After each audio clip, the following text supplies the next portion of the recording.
Welcome back to a brand new episode of No Truths Barred, the best up and coming podcast on the internet. And I'm your host, Hoikuweku Timmons. And I want to let you guys know if you've missed any of the previous episodes, and I hope that you didn't because you don't have a valid excuse for missing No Truths Barred. I don't care if your dog died. I don't care if you got, herpes. I don't care if you have hemorrhoids. You need to be listening to this podcast. So if you've missed any of the previous episodes, those episodes can be found on SoundCloud, Spotify, Google Podcasts, pardon me, and your boy has the YouTube channel. So if you have not done so already, make sure you subscribe to the YouTube channel. And once again, I always like to take the beginning of every podcast and thank all of the people that have contributed a piece of constructive criticism, decided to share a piece of content, just any sort of modicum of support. I'm deeply, deeply appreciative of it because without anybody else, without the listeners, without all of the guests that I've had,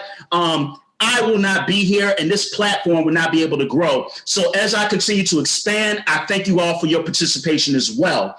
Also, I have this episode and another episode coming up next week, more truth sessions. Also, No Truths Barred might be hitting the road. I'm going to keep that on the wraps, but I'll tell you a little bit more about that later. Without further ado, I have a guest today that I've known for over 10 years. She's one of the most insightful, one of the most wise, one of the most intelligent people I know. The conversations that her and I have had over the years have been really conversations filled with wisdom, conversations filled with knowledge on both esoteric and exoteric knowledge and information. We've talked about spirituality, this political system, and a myriad of other topics. It's truly a pleasure and an honor whenever I get to speak to this sister. Today, I think a lot of misinformation that people have about astrology, a lot of misinformation people have about spirituality, a lot of misinformation that people may even have about their sun sign is going to be corrected today. Things will be adjusted. Without further ado, I'd like to welcome on the powerful, the beautiful, and the intellectual Kiana Crawford. How are you doing today? I'm doing fine. How about yourself? I'm doing great. Look, it's an honor to have you on. I think that the information that you're going to share is going to help a lot of people. It's going to be informative. And I believe that this conversation is not going to be the run-of-the-mill conversation that you get on a daily basis. So I want to shut up because, I can be really talkative. Let me just fall back. I want to allow you to introduce yourself. Who is Kiana Crawford and how did this particular path start? So, hi, I'm Kiana Crawford, also known as Unicorn Leoness, but we'll get into that later. So basically, this path has been integrated in my whole life. So when I was younger, I was into the horoscopes, kind of like everybody else. But as soon as that trend fell through, I would keep researching. So I would not just only research my sign, but I also research the other kids around me signs as well, which back then it was like, what was it? Like not Google back then, but what do you, I don't know what we had. Like Ask Jeeves or something. That's what it was. That's what it was. Yup. So I would just kind of look into my friend, like the people around me, my parents, family, things like that. Also too, just even growing up and hearing how I've been a medium and also with my medium experiences, which means I channel. So I channel people who have moved on. How I've called them on to me to help out other family members, things like that, without even knowing what I was doing or what it is. So this has always been like a part of my life. I'm not gonna lie, I've fallen off of it. Trying to assimilate because living in the South, you deal with a lot of people who are within their religions, especially Christian religion. So it's like you try to assimilate to get along and to fit in. And so within the past, I would say 5 to 7 years, I've been really hitting the ground running with it, getting into not just studying astrology, but other esoteric sciences as well. So, it's always been there. it's just, having to go through it, just like most of us who have been doing it all of our lives. So I want to, you pointed out something that caught my ear just now. And it's crazy. You know how they say you learn more about people, like you never know everything. Yeah. And in 10 years, you never mentioned that. You were that channeling, being a medium. This is information that's really attractive to me. I want to know more about it because I consider myself a neophyte of sorts. When you talk about being a medium and channeling, exactly what is that? Because, we see stuff like, remember the movie with Whoopi Goldberg, Ghost and all of this stuff? Yeah. Sixth Sense. What is that in reality? Like, how is that experience? Like, what is it truly like to deal with that? At first, honestly, I thought it was normal. Like, I thought everybody did it. Like, so I'm like talking to my friends and I'm like, yeah, like I talked to this aunt, like this relative last night. And they're like, well, like on the phone? Like, yeah. oh, like, and they're like, oh, that's kind of, are you supposed to be doing that? And it's like, yeah, I mean, you can't do this. And it's like, it can happen like in your dreams. Because that's what happened when I called my great aunt to save my grandma at one point. And I just woke up crying and I'm like, I want my Aunt Lizzie. I want my Aunt Lizzie. And then around that same time, which we found out the next day because my mom had called my grandma and she was, and just to check up on her like we do. And she was like, I had a nosebleed last night, but Aunt Lizzie came to me in my dream and woke me up. And I woke up and I was having a nosebleed when I was sleeping, which can lead to, as we know, if you have a nosebleed and you're sleeping, you don't catch it, you can like suffocate and like die because of that. So, and I'm like, yeah, but I mean, I don't really tell a lot of people about the medium part because then I don't it's kind of the same thing with the tarot cards.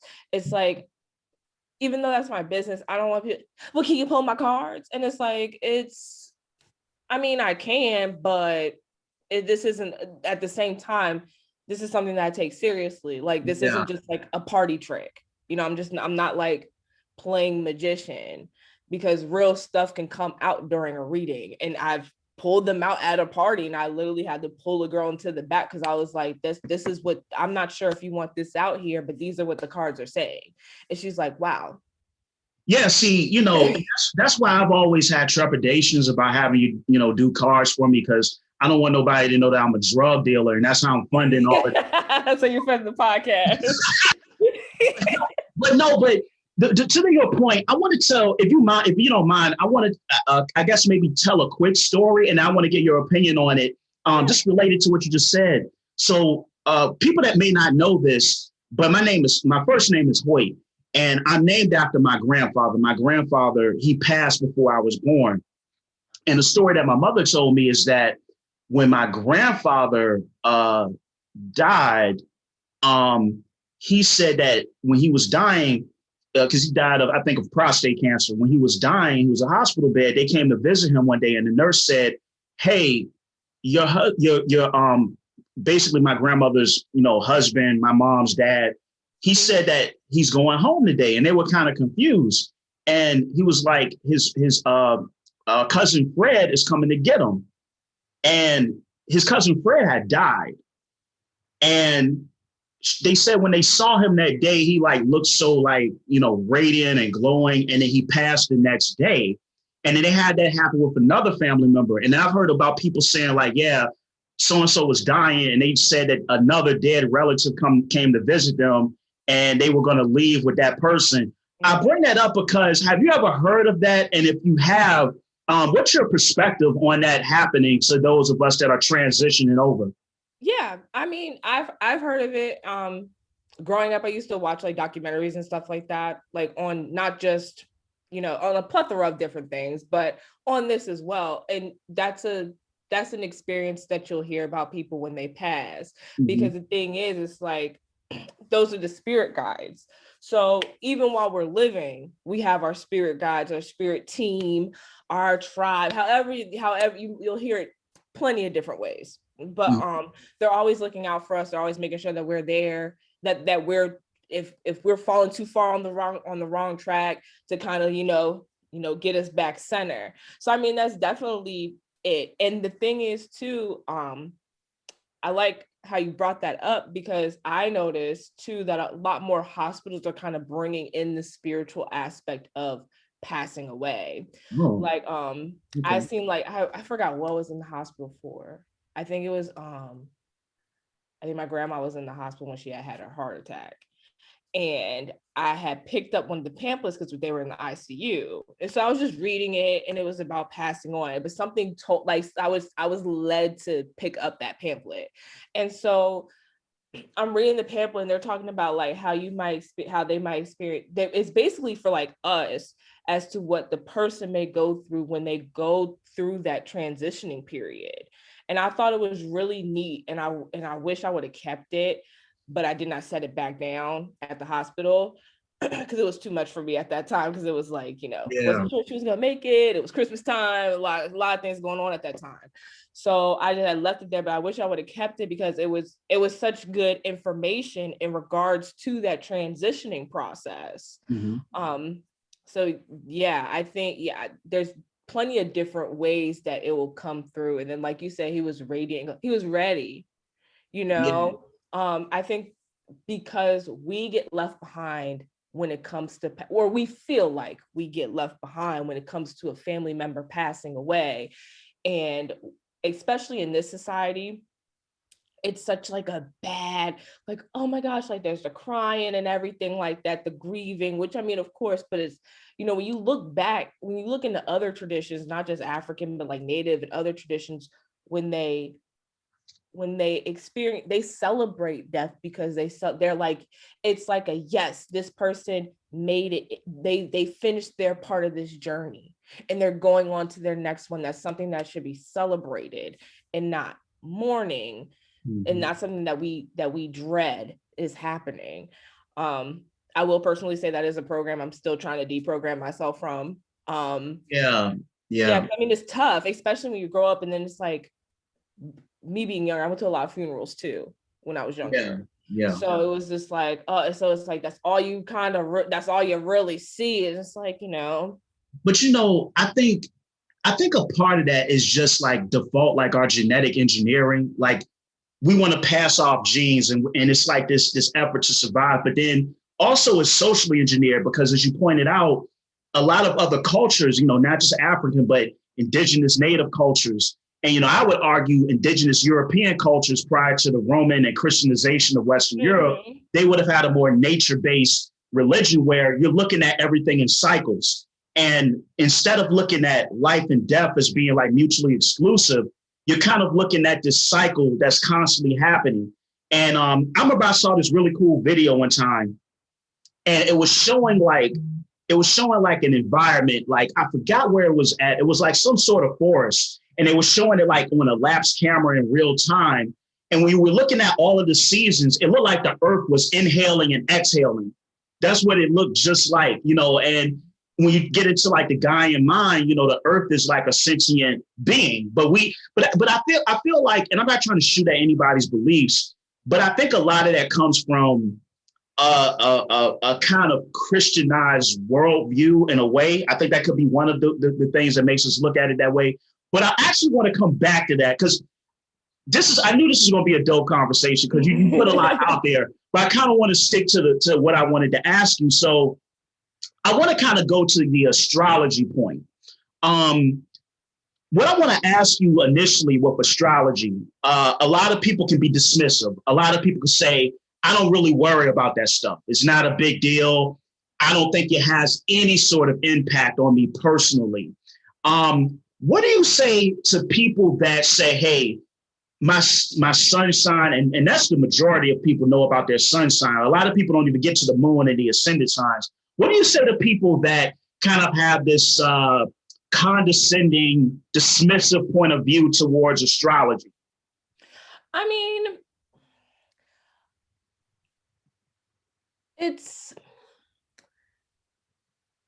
I'll say it's the base, like a lot of these social sciences, I mean, not social, I call them divine sciences. They're the basis for a lot of the sciences that we have today, astrology being the foundation for psychology. So it's like, you can dismiss it if you want to, but it's like I used to get a lot, my sun sign, I'm nothing like my sun sign. Okay, well, let's just start with the sun sign, because that really is all dependent on where you fall within that sun sign, because each sign is broken up to 30 degrees each sign, hence making, so 3 times 12 signs, 36, 360 degrees is a circle. So that's the whole cycle bit. So it's like, okay, so that's just the beginning. Okay, which decadent are you in? Which set of 10 degrees are you in? Because that can determine what your personality is as well. Then too, we also have to factor in your whole chart, which is a whole nother thing, you know. But see, this is and to the listeners, I want to do something real quick. I credit you to even putting me on, like, you're like one of my teachers when it comes to astrology and this and studying charts. You opened me up. So like, I'm always talking to you and I'm grabbing little bits and pieces here and there. And that's a beautiful point. And when I look at ancient Egyptian culture or any sort of ancient culture, they didn't really look at astrology and zodiac as over here and more hard sciences as being over here. They had kind of like an interdependent approach of both. And I remember you mentioned earlier when you're talking about hospitals incorporating like spirituality. I read too, like an article about Johns Hopkins where they're actually using psilocybin mushrooms and stuff like that for treatment of PTSD. So, we're kind of moving in a direction where we're like, wait a minute, astrology, the cosmos, the universe has some bearing on us. And one of the things I like to point out, people like be dismissive of astrology, but as we all know, lunar calendars, which actually predate the solar calendars. Like when you go to ancient cultures, you always find the lunar calendar. That's why there's such an emphasis on the moon in a lot of the ancient and the thing is, you look at the moon, science is showing this, the moon does have an effect on us. When it's a full moon, it has a very tangible almost effect on us. I remember back in the day when I was clubbing and partying, I wouldn't keep an eye on that moon. Yeah. And that's when you'll see it in the news the next day. That's when people start cutting up the most. That's when you'll see the police out more. Like that's when a lot of stuff happens is during a full moon. Yeah, I almost hit someone with my car on a full moon. So it was just like a crazy night, and I just don't like how I feel like it's a very Western way. And I feel like it's based off of the Greeks when they, the whole thing about reason and logic, and you don't deal with anything else. But my next question, I want to build upon that. How do you think, and this is something that I've had various sort of perspectives on, so I'm really anxious to hear your perspective. How do you feel about I grew up a Christian, or I grew up a Muslim, or I might be, if I'm a Black person, I might consider myself a Hebrew Israelite, or I practice Orthodox Judaism. Can I hold on or be adherent to those particular ideologies and still appreciate and study the science of astrology and see how it's applicable to my life? Or is it a case where it's mutually exclusive, in your opinion? They go together because to me, because religion, one thing I will say about religion is that it does teach discipline. Now, the aspects of the discipline can be questioned, but discipline nonetheless. Mm-hmm. Because there are actually spiritual practices that incorporate, the religious aspects. Like for example, voodoo. They use the Book of Psalms when they do their spells, because voodoo came from when we were slaves and having to assimilate into the Christian church. So we came up with voodoo so that way we can still practice our culture, but still kind of cover it up. and still assimilate without having to be reprimanded for it. So to me, it's just, and then two, you also have to have an understanding that stuff is missing from those books. So if you can understand that and understand that everything that you're being taught in the church isn't everything that should be taught, and plus, if we look at the books, it's in there. Most of the divine sciences are in there. Whether it's metaphorically speaking or if it's, right there, like they used the stars to find Jesus himself, the three wise men, and then they brought herbs, frankincense and myrrh, which is tied to spiritual intuition, things like that. So I think it's all into how far your understanding is. But generally speaking, I do believe that you can tie those two things into each other. We have to get out of that cognitive dissonance within that, where it's like it's so bad, because at the same time, that's so bad, but it's kind of being used against you because they're playing on the ignorance that you're going to think that is bad.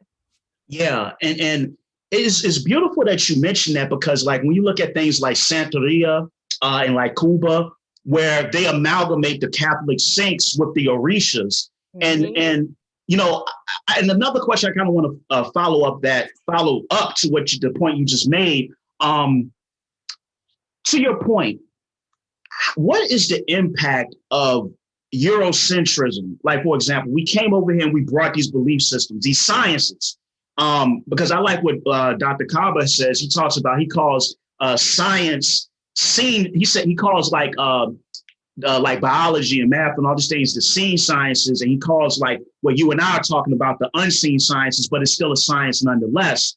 How much impact do you think that is, like with the slave trade? And you look at what happened in Haiti, they called on Ogun when they started this revolution. They used certain practices. Do you think that a lot of us, we have this cognitive dissonance against these systems and sciences because of the indoctrination and the trauma we received during slavery? Most definitely. Most definitely. Because then you have some people, because the Black community is like an amalgamation of different personalities and things like that. And you can see it to this day, you have your people like us, you have your people that are kind of like, that kind of just flow with what's being given to them. And then you have people that want to challenge that. Then you have some people that want to challenge it, but it's like, I get where you're going, but let's put you back on track real quick. Yeah. You're going a little too left, or you're going a little too right. Let's bring it back. Okay. But it's definitely had an impact, because it's like, and then two, when you have tribes mixing, even though most of us came from like the Ivory Coast, and we all came from Africa. Africa is a whole continent that has several different countries that have several different practices. Then when you start talking about bloodline mixing, because if you're here for if your bloodline is from back then, you're not just African at this point. Like let's be real with ourselves, So you probably have other things mixed in too. So those ancestors are going to come into play in your life as well. And I think that's why it's so important to figure out what you're made of.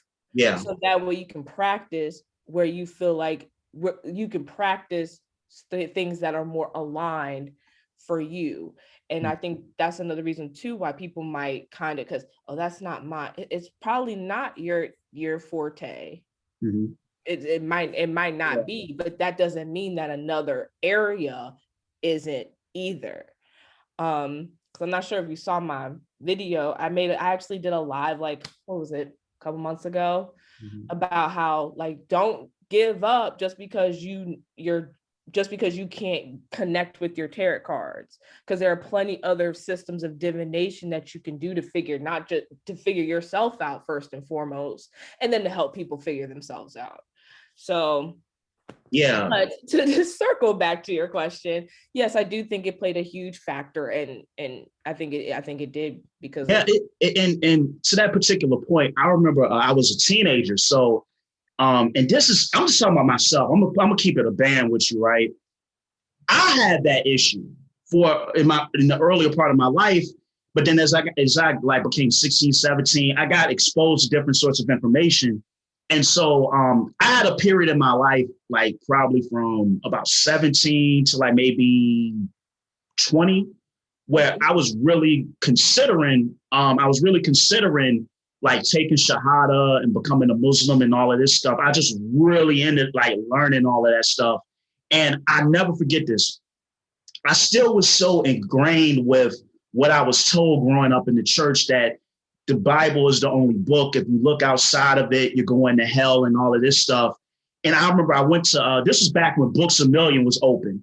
And it was a minute ago. And so I remember I wanted to buy a Quran. I wanted to buy one because I wanted to read it. And I remember I went to Books A Million and I picked it up and I was about to go to the cash register and pay for it. And I was so nervous and I was sweating and my heart was pounding. And I put it back. And then I thought a few days later, I'm like, wait a minute, this is information. And I have to fight like how I've been wired to perceive things outside of my own paradigm of ideological thought. And it just is so crazy how it's hard to fight that, even if you're exposing yourself to new pieces of information. So I want to kind of nudge the conversation a little bit further in a different direction, but still on the same topic. Okay. Sun signs. So let's talk about those of us we kind of got our fingertips wet in the sun signs, right? We kind of dabble a little bit.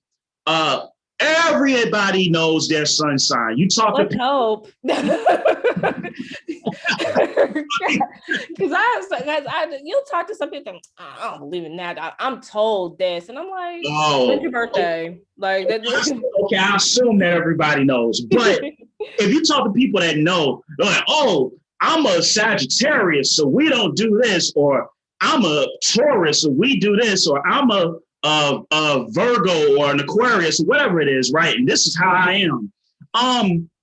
Let me ask you this. One, how important, like we're looking at, let's start here because we're going to take baby steps. Mm-hmm. How important is the sun sign in one's chart? Like what place of importance is it when you're looking at someone's chart? And then my second question to that is, why does it seem like everybody talks about their sun sign, but not the rest of their chart?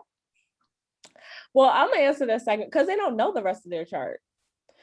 Like it's a science for a reason. Mm-hmm. And even with me, I'm still getting the hang of it, when it comes to reading the whole chart, placing it all together. So, but I mean, I get the planets, I get all the other stuff. It's just I get it on paper. I'm like, oh, but it's because they don't know. And and I think it's because it's kind of like it's small talk. It's like, what is that bees always like? What's your name? What's your sign? Like, it's like, like we just trying to have a conversation, trying to find, a way to connect. And so that's an easy way to connect. And so for the first question, can I get a reminder of this question? Because my brain be going like, oh, but I think that's why. And then too, like I said, a lot of people, it's a small talk conversation. So it's like, oh, we can relate to each other, because we're both Leos, or we're a Capricorn, and or we're fire signs, or we're water signs. And some people don't even take it that far. It's just like, and I'm guilty. We've all been if you know, like don't know, because I've been guilty of it too. So okay, look, I'm gonna be transparent. I'm gonna expose myself, right? So this is 2021, so this is like 2014, right? And I had dated this girl. She was a Sagittarius, and it just went awful. It was just after that. If I meet someone or preferably a woman, and they're like, I'm a Sagittarius, I'm like, yeah, I'm not even going there. So now I have that thing in my head. I'm like, I don't rock with Sagittarius. Now, okay, I'm gonna tell you this, and you can correct me because you're far more knowledgeable than I am in this. So I started to notice a pattern in my life, and this could be my imagination or what have you. And I'm speaking about the sun sign. I started to notice that there were people I would encounter and they would just become like my adversaries. Like we just didn't get along. I'm talking about men and women. And so I would name people, but people probably going to watch this, so I don't want to do it. You know, Richmond Small. Yeah, Richmond Small, so I can't do it. But there have been, I'm going to say 8 individuals over the course of my life where I don't rock with them at all. But here was the common denominator between all of them. They all were Aquarius people. And I'm like, okay, why don't I get along with Aquarius people? I'll tell you why, based off of the sun sign. Okay. Because Taurus are like stubborn, they're steadfast, they're like, we're going to do this. If they come up with a plan, they're going to find a way to enact that plan no matter what. Where Aquarius is, they're known as being flaky. They're a water sign. I mean, they're not a water sign, they're an air sign. So they just go with the wind.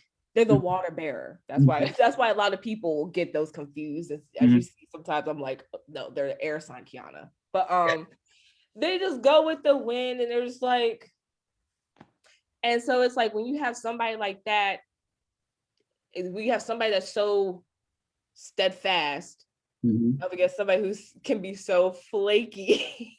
Yeah. It's like, yeah. And I noticed that sometimes it's trying to mix oil in the water. Once we get into our charts, it's gonna change up. Are you good on time? I don't want to. Oh yeah. Like I said, I don't got that. Okay. So I gotta answer the other question now too. Oh yeah, please do. Okay, I remembered it. But so the emphasis of the sun sign, I think a lot of people now, just throwing this out there from what I've seen, from what I observed. Okay, so I can't really say a lot of people, but from what I've observed, we're downplaying our sun signs a lot because we're finding out so much more about our chart. From my research, the sun sign is basically your underlying vibration for your whole chart. Okay.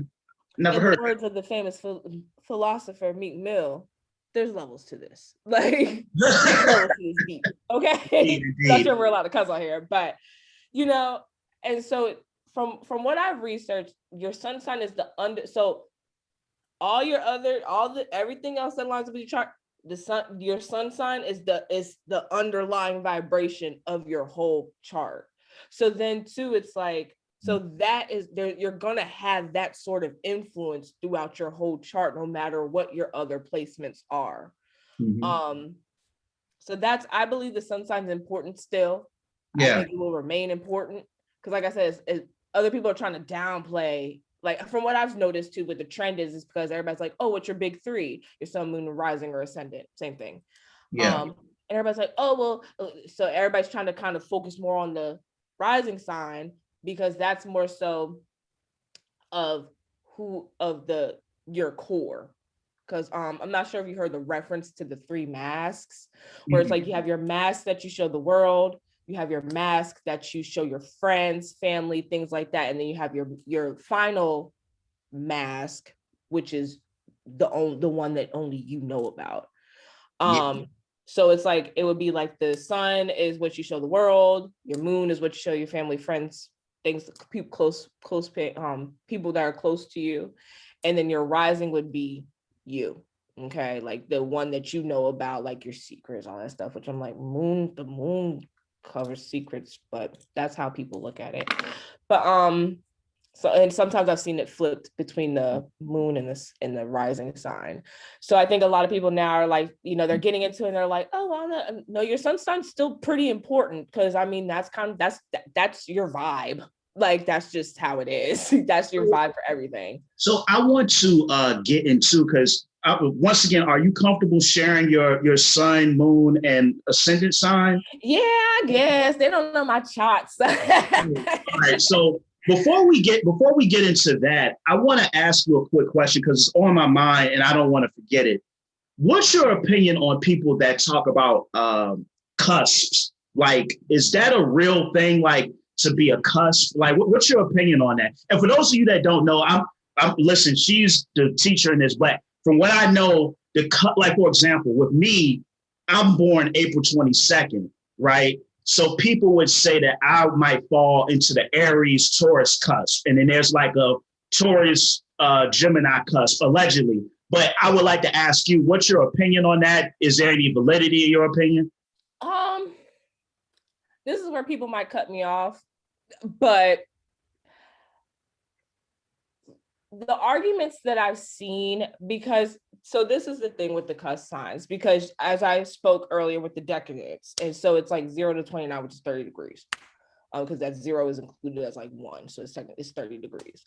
So your sun, so each sign is 30 degrees from 0 to 29, and then the next sign starts at 0. So people are mathematically, from what I'm observing, stating that there's no such thing as cusp signs because it's 0 degrees and it just cuts off to the next sign. Mm-hmm. Whereas from what I understand, because to me, like, with any other subject, you kind of have to apply your other knowledge to kind of put it all together, mm-hmm. like science and math. Mm-hmm. So, and it includes English too if you gotta write papers. Anyway, but to me, I'm like, and maybe when I get into it more, I might change my mind. So I'll just throw that out there. Yeah. But to me, it's like, okay, on paper, it makes sense. But when we're talking about energy, so just because it, like, to me, there has to be some sort of like residue, if that makes sense. Okay. Like when you shut off a light, that light it goes off, but there's still energy. Like, have you ever sat in a room after you shut off a light? Yeah. And you notice that the light bulb is still kind of like, mm-hmm. It shuts off the main, like, you'll stop seeing most of the light, mm-hmm. but you'll still kind of look at it, and then it'll dim, and then it'll go off. Yeah. And then if it's hooked up to something, it's still technically not off because it's plugged in to an electrical source. So that's kind of how I see it. Mm-hmm. Like I said, people might cut me off at this point because they're like, she doesn't know what she's talking about. But it's like, to me, it's like when you're looking at your chakras, they're your energy centers. Mm-hmm. They're separate, but they're still connected to each other. Like, they build up on each other to then your crown, and then or lower. So each one affects the other one. Mm-hmm. And I'll even convert it to like Maslow's hierarchy of needs. Oh, yeah. You need that bottom, you need that security. And then you build up on that, and you build up on that, and then you build up on that. To me, it's like, mm-hmm. like I said, I do when I factor in the other things, as well as, because I mean, I get why people say it, and people are like, I don't believe in cusp signs, but I'm like, I don't believe that energy just transfers without any sort of residue either.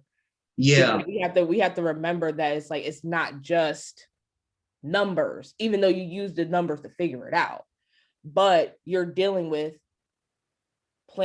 you're dealing with energy. That's what we're talking about. We're just describing the energy that you came into.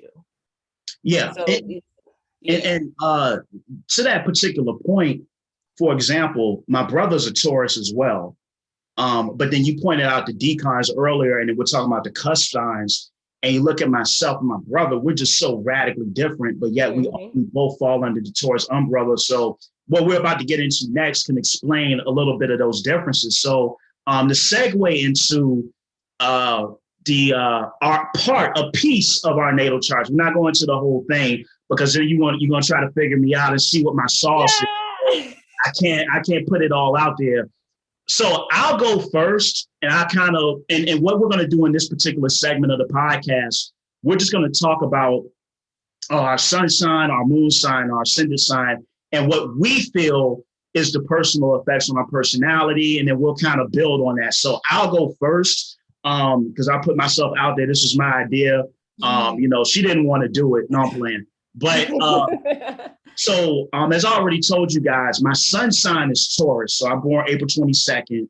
My moon sign is in Aquarius. Now it's funny because earlier I told y'all I don't get along with Aquarius sun people, but my moon sign is in Aquarius, and then my ascendant sign is in Libra.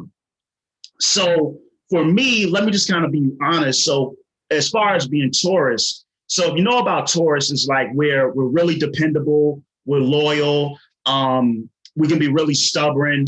We're kind of friendly people for the most part. Unless we get upset, and it's insane. If we have a goal or anything that we want to do, we're really dedicated and persistent. People will tell you, like, if you want to get something done, give it to a Taurus, because we'll just stick with it, through thick and thin. So that's the thing about Tauruses. Now my moon sign Aquarius, my moon Aquarius, and once again, I'm, if you guys want to add in the comments, you can, and you can add on too. Moon sign Aquarius, that means, I can be like a rather deep thinker about certain stuff. I love intellectual pursuits. The other part of that is that I can kind of be a little bit aloof and detached. Like, I really need my own space. And I've noticed that, you just mentioned energies.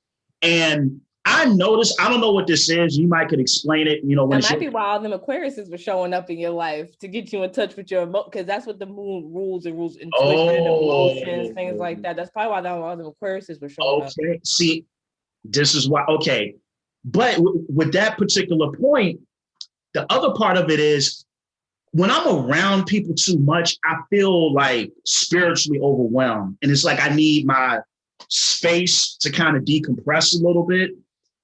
So that's my moon, and my ascendant is Libra. Now, I don't know a lot. I haven't really looked into this too much, but what I do know, I think, and correct me if I'm wrong on this, I think like your ascendant sign is kind of like your superficial presentation. Like if it's like first contact, how I may come off. And I think Libras are like really like friendly, sociable, and all of that stuff. And so I got to look a little bit more at my ascendant sign. So that's like my 3 right there. So I'm going to pass it over to my guest, and she can talk about hers. So I'm a Leo. I'm a Leo, August 20th. So that's my sun sign. My moon sign is Sagittarius, which is actually my mom's sign.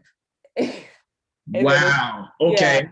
So, when it comes to like my emotions and things like that, it's like I'm very in tune, but at the same time, I'm just kind of like, Sagittarius are the chill ones of the fire sign when they're evolved.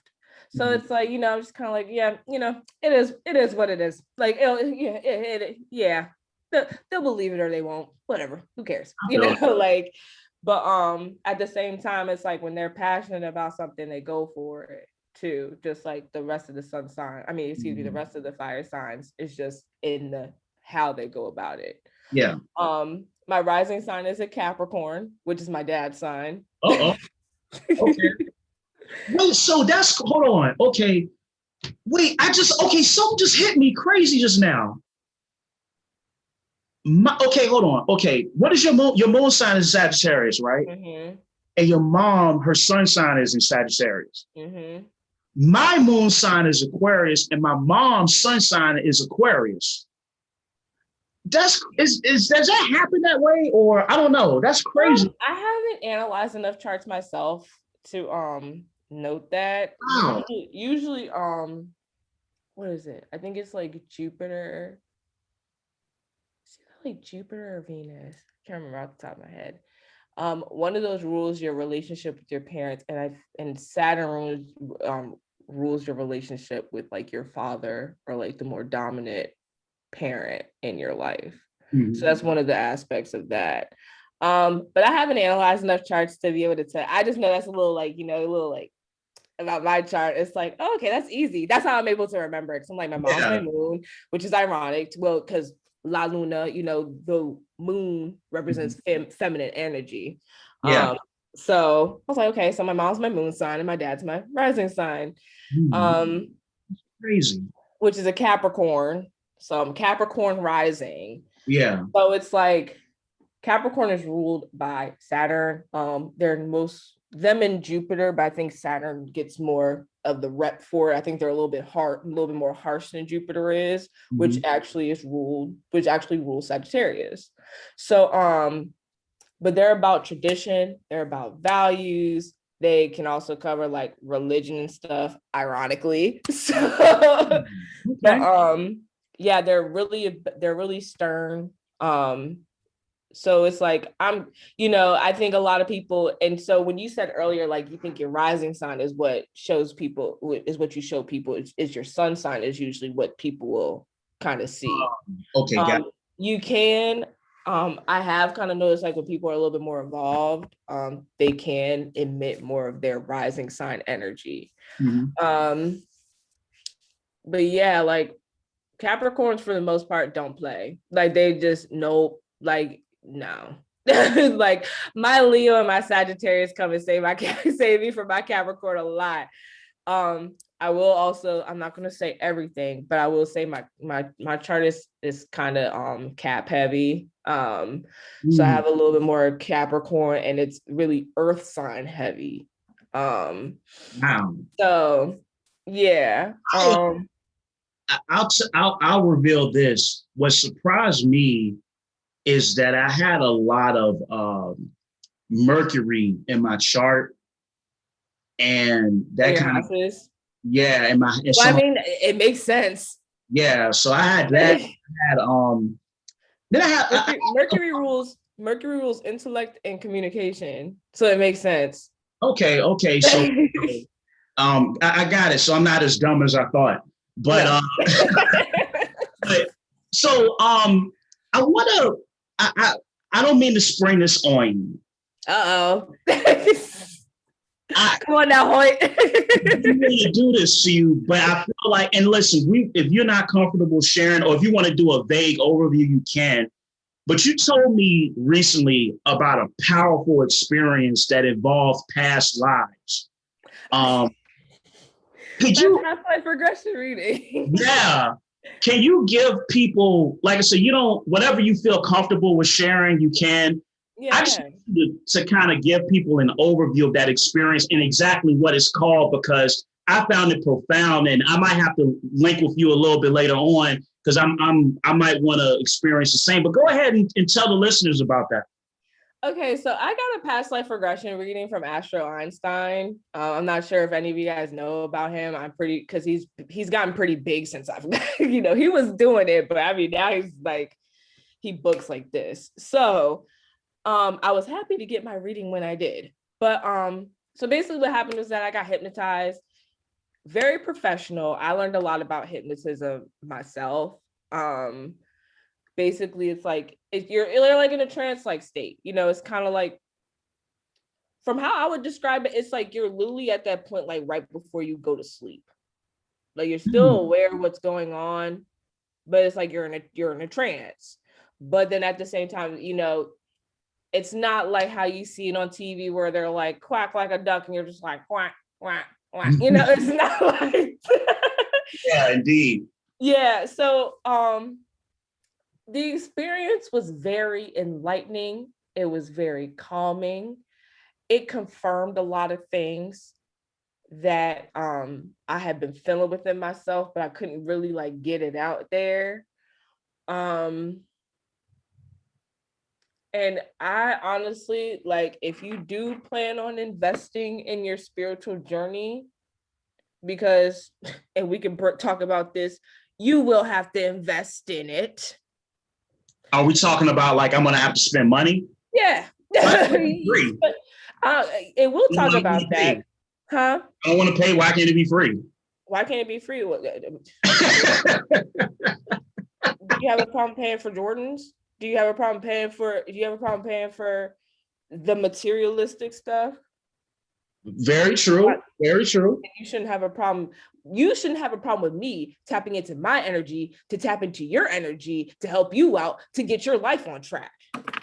That works me up. I hate it when people, it's one thing if I'm drawn to you, you know what I'm saying? But it's like, it's a lot of work. It's a lot of work dealing with my own energy, not let alone dealing with my energy and then your energy. And then you want to talk about free.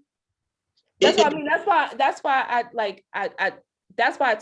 of the reason why I take it serious. It's not just about the money, but this is where my Capricorn comes in to where it is kind of about the money. Like, because that's my time. Yeah, man. That's my time. That's my spiritual, you know, work to help you. And like I said, I'm tapping into your energy. So I'm basically like, we taking a little piece of each other away after that. And then I got to cleanse myself after the fact. I got to cleanse before the fact. I got to pay for my cards. I got to, it's, so it's like, no, if I'm taking the time out, if you're seeking this, then it's something that you should invest in. Now, don't go all willy-nilly getting whatever. And then, no, you don't. I'm not saying that. But at the same time, and the thing is too, do your research like you would do with anything else. Because there are going to be scammers out here, just like there are with everything else. But it's like, it seems like when people scam in the spiritual community, it's like when one Black person does something bad and they blame the whole group. Same thing with us. You can have one person that's a fraud and then they're like, oh, I don't believe in it anymore. It's like, bro, like, there are scammers everywhere. Maybe you need to find the right one so they can help you be more alert and protect yourself from those type of energies. I want to ask you. That actually came up on my Facebook a couple weeks ago, and that made me. I was like, because back in the day, you had to pay shamans. You couldn't even. It wasn't currency. But it was like you had to bring them food, things like that, before they wouldn't even work with you unless they were led to work with you. Yeah. And that's the thing. If I'm in the store and your grandma's like I've had this happen to me at my job. I work on the phone, and the lady's husband had passed away, and then all I gave was tell her I love her, tell her I love her, tell her I love her, and I was like, he loves you, right? And she just started bawling because she felt it too. You can literally feel the energy shift. Here's my question. I'm not going to charge her. Yeah, I want to put this question out there to you though. When you're talking about like dealing with the energies and exchanging emotion on your part, I'm not talking about for the other person, for you. Is there a mental health aspect there? And what I mean by that is like, if you are dealing with someone's energy and it's super heavy, could it kind of make you feel depressed or you have anxiety? Like, is that a thing? Yeah, definitely. Okay. Definitely. Okay. That's definitely a thing. That's why there's such a big thing on like cleansing. That's low key why people are like, don't hex people, because it's like there's so much cleansing you have to do after the fact. And then that's just, if it's gonna come back to you, it's gonna come back to you no matter what. So, but I mean, it's just, it can take a toll. Like I've had to cleanse myself and cleanse the energy and stuff, and just had to go to sleep after a reading before because the energy was so heavy, so it can take a toll on you. It's just, you just gotta, like, when you're a healer, because part of that is healing because you're helping people. So it's like when you're a healer, you keep that in mind. But at the same time too, you got to make sure what's the first law of nature, self-preservation. You got to make sure you're straight too.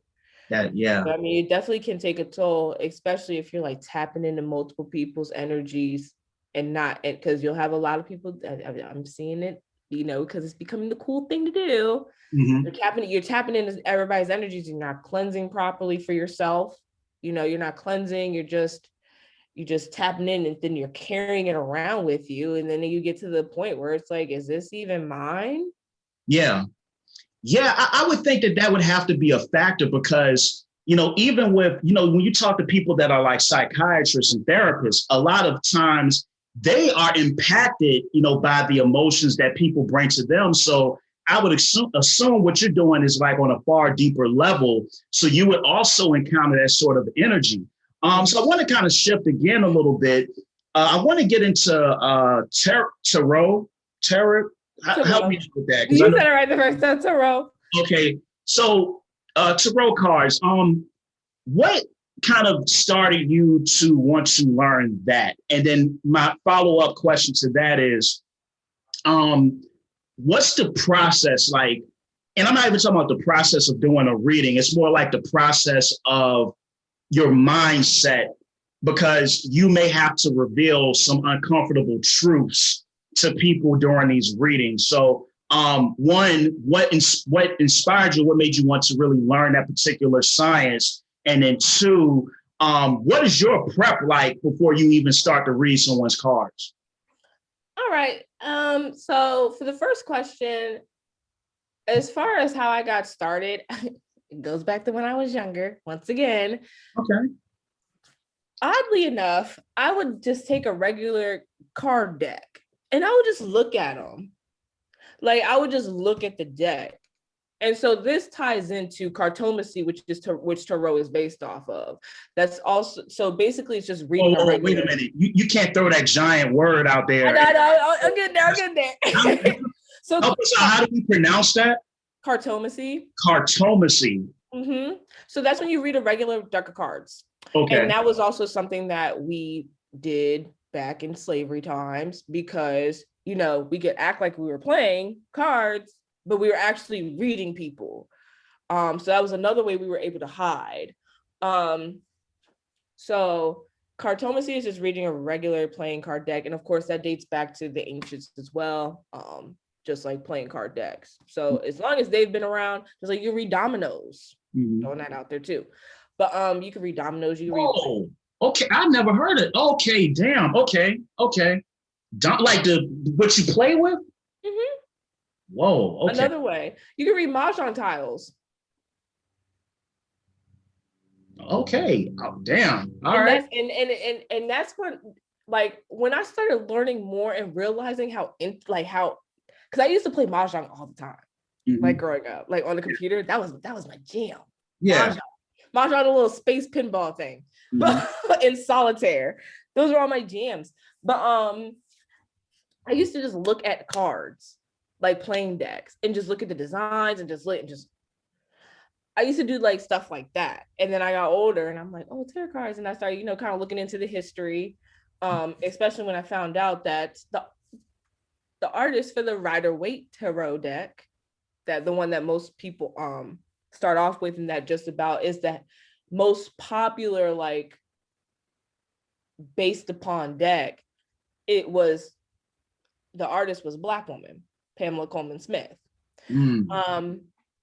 But that's kind of, and then so as I got older, and you know, I've always kind of wanted to be into it, but then it was like, you know, as I said, assimilation. But then when I got back on my path, I was like, you know, I'm just gonna get a deck, like, just forget what everybody else says, because, you know, there's this whole like, oh, the deck has to be passed down to you, and I'm like, I'm not around enough people to have somebody pass me down the deck, so ancestors guide me to my deck. Like, yeah. Boom. So and yeah, I just kind of went on from there. Kind of went down like the tarot deck rabbit hole, where I'm like, oh, this is a pretty deck. I could use this. And we all fall down, you know. Also too, then I got into oracle cards as well. So tarot, now, is it different from just tarot cards, or what's the difference? So tarot has like a specific, it's made a specific way. You can add a couple cards here and there, but, you know, you have your major arcana, your minor arcana, your court cards, all that stuff. So it's basically has the same setup that's not really, outside from the art and how it's depicted, a lot of people don't really stray too far from the original meanings of the Rider-Waite. Okay. Now, as you read, you will notice that as you read, even though there's a specific meaning, and this is where, you know, the intuition comes into play, because anybody could pick up a book and read about the main. Yeah. But as you start reading, you'll start noticing that certain cards will come up for certain things. outside of the original meeting. So that's why you'll see people like getting in tune with their cards. How do I connect with my deck? You'll hear a lot of that. And there are plenty of ways to do that. But yeah. So it's, you know, just kind of looking back, and it was just like, it was always there. It was just, I just needed to take time to figure it out. As far as like the second question, what was the second question again, Hoyt? Oh no, I got you. Listen, I got you. So the second question, hold on one moment. I want to take a quick 10-second break here. Because I gotta save this part. And let me go ahead and start. Okay, so we're back. Anyway, the second question essentially is, what is your preparation process? Because you know you're going to deal with a lot of heavy emotions. So how do you get your mind frame ready to do a reading? So basically I get myself in tune first. So I'll go and I'll just kind of like sit outside and like meditate. I'll get everything like together as far as like the area. I think that's where a lot of my that's where my meditation kind of comes from, is like prepping and getting ready for the reading. I usually will I'll light at least one white candle. I usually will light white and black. And then two, if it's like a specific reading, I'll light a candle in correspondence to that reading. So like if it's love, I'll do like a red and a pink candle. Business, I'll do like orange, yellow, green type deal. I'll also lay out some crystals and things like that, just to kind of get me centered and get the energy flowing. But I mean, that's really it. I'll pray for protection, for me and for the querent. And yeah, I mean, it's really, I'll sage sometimes, depending. I'll either sage or I'll Palo Santo. If I don't do it beforehand, I'll do it after. Usually my first readings, I don't. But if I'm doing multiple, I try to give myself a break in between those readings to kind of clear out that energy. Yeah. And then I'll just pre-shuffle the deck. I'll pre-shuffle before they get there. And then I'll pre-shuffle when they get there. So just so that way it's like I can connect with the deck in the energy that I need to connect with it with. And then when that person comes, and we both can connect it to the deck. So yeah, I mean, that's my prep. And, sometimes I'll switch it up. I might throw some binaural beats on in the background, that corresponds with the energy. Like if it's a love reading, I'll throw on some heart chakra binaural beats in the background. So I try to get the energy of this space to correspond with what's going on. I also too will disclaim to people that sometimes you might come in for a reading, but it might not be about you. Because that will happen. Sometimes when you're tied to somebody else's energy, sometimes, or even too, I might be reading a spirit around you.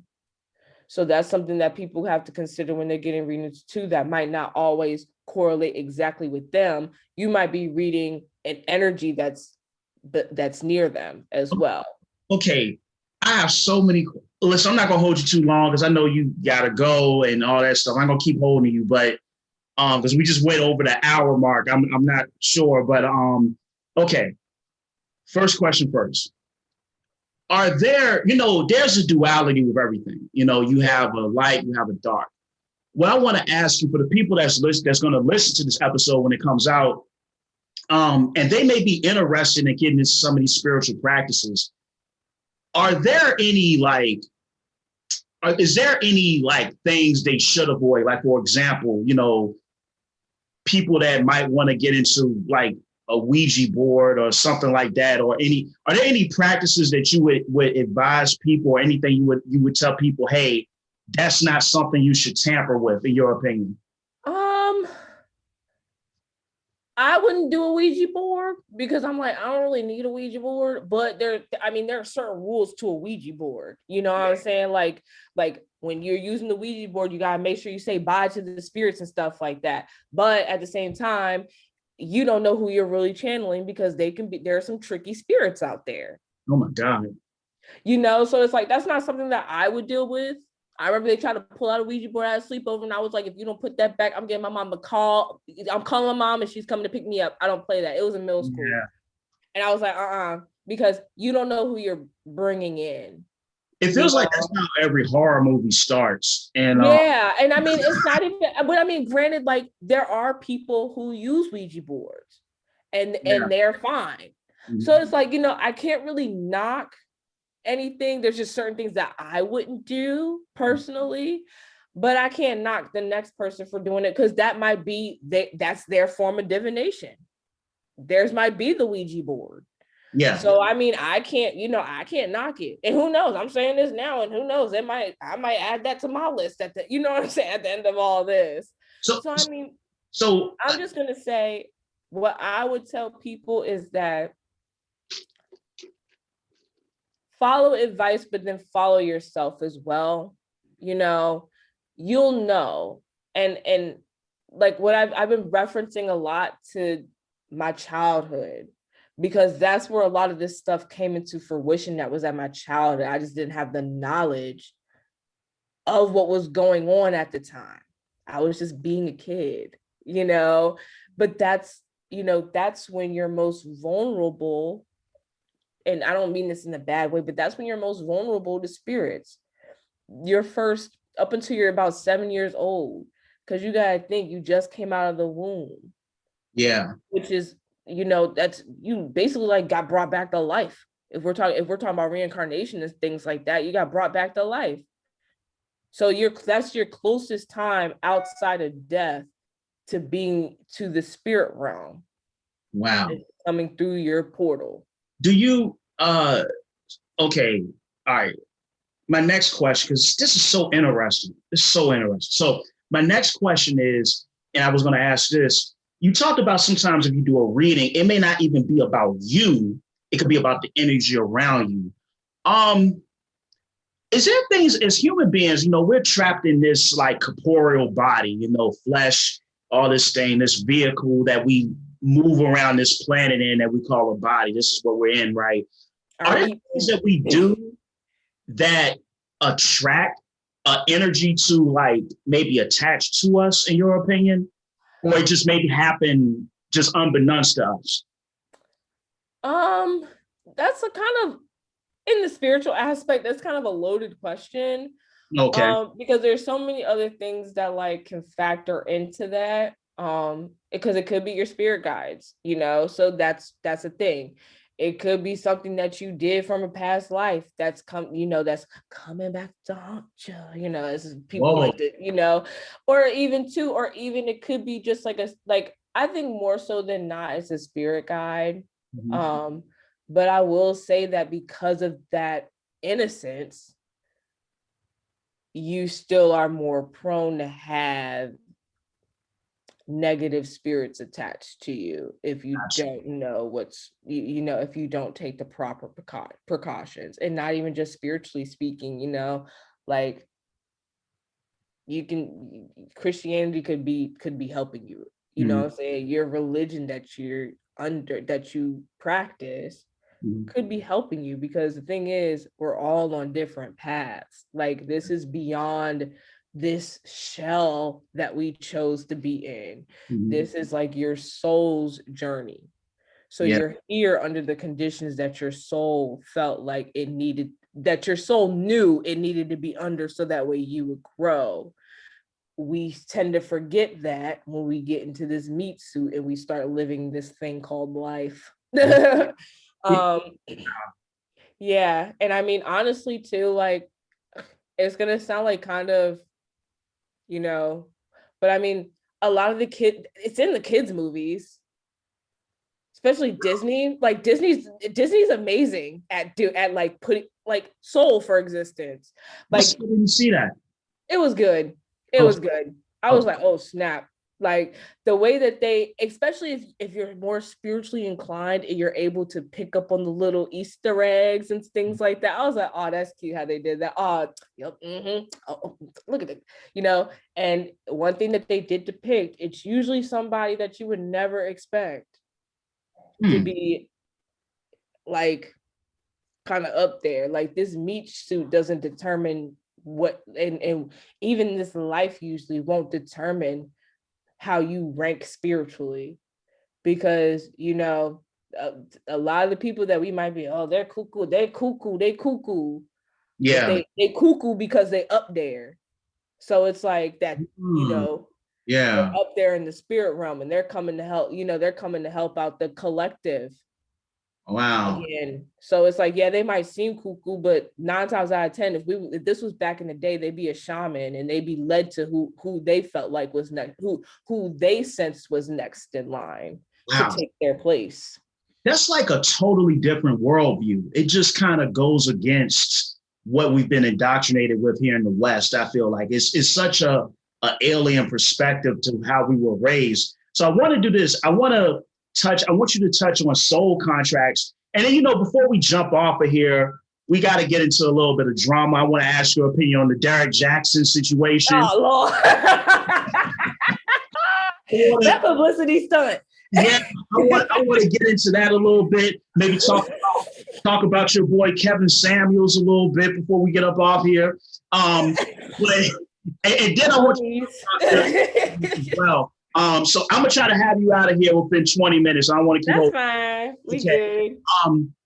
So explain to me. I've heard this term everywhere, and I absolutely don't know anything about what it means. Soul contracts. Educate me and the listeners, because I don't know anything, but I hear this term a lot on the internet, on Twitter and TikTok and all of that stuff.